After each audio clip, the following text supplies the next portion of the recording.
এই প্রজেক্টটি তৈরি করতে আমাদের যে কম্পোনেন্টগুলো প্রয়োজন হবে তা হচ্ছে একটি রিলে মডিউল, একটি কমিউনিকেশন মডিউল, একটি ইজিআর ল্যাম্প, একটি 5 ভোল্ট এর মোবাইল চার্জার এবং কিছু কেবল। প্রথমেই আমি একটি 2 কোর কেবলের সাহায্যে রিলে মডিউল এবং ইজিআর ল্যাম্পটিকে সংযোগ করে দেব। এর জন্য অবশ্যই আমাদেরকে রিলে মডিউলের আউটপুটে ল্যাম্পটি সংযোগ করতে হবে। এই পাশের যে প্রান্তটি দেখতে পাচ্ছেন এটি হচ্ছে ইনপুট এবং এটি হচ্ছে আউটপুট। এই প্রান্তে আমরা সংযোগ করে দিব।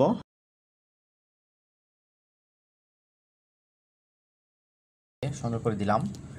এখন একটি কমিউনিকেশন কেবলের সাহায্যে এই রিলে মডিউলের সাথে কমিউনিকেশন কেবলের সংযোগ করে দিব।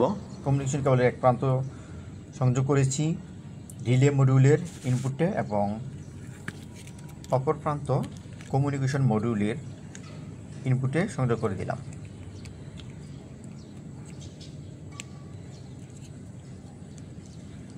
এই যে এটি হচ্ছে রিলে মডিউলের পাওয়ার সেকশন। এখানে আমাদেরকে 5 ভোল্ট মোবাইল চার্জারের সাহায্যে 5 ভোল্ট ডিসি সাপ্লাই দিব।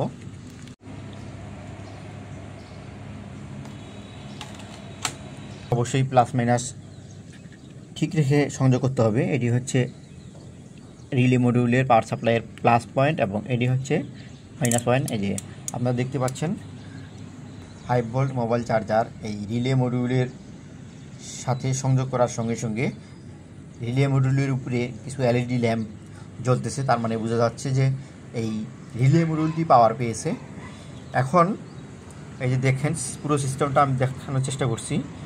এইখানে কিন্তু বাইরের কোনো কেবলের কানেকশন নেই, শুধুমাত্র এই কয়টি কম্পোনেন্টের সাথে এই কেবল কানেকশন রয়েছে। বাইরে কোনো মোবাইল চার্জার ব্যতীত অন্য কোনো কেবল সংযোগ নেই।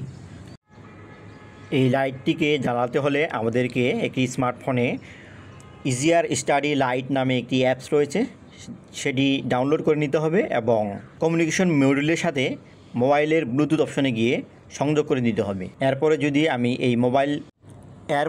মোবাইলে ইনস্টল করা ইজিআর স্টাডি লাইট অ্যাপটি ওপেন করে অ্যাপের মধ্যে থাকা বাটনগুলো প্রেস করলেই এই ইজিআর ল্যাম্পটি জ্বলতে থাকবে।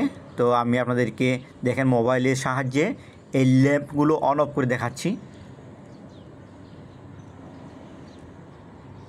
আমি একটু দূরে যাব এবং দূরে থেকে দেখব যে এটা দূর থেকে কাজ করে কিনা। এই যে আমি আমার এই ডিভাইসের থেকে বেশ কিছু দূরে এসেছি এবং সেখান থেকে এই লাইটটি অন অফ করছি। আপনি চাইলে এই প্রযুক্তিটি ব্যবহার করে আপনার বাসার সমস্ত লাইট, ফ্যান, কলিং বেল এগুলো অন অফ করতে পারবেন। ধন্যবাদ।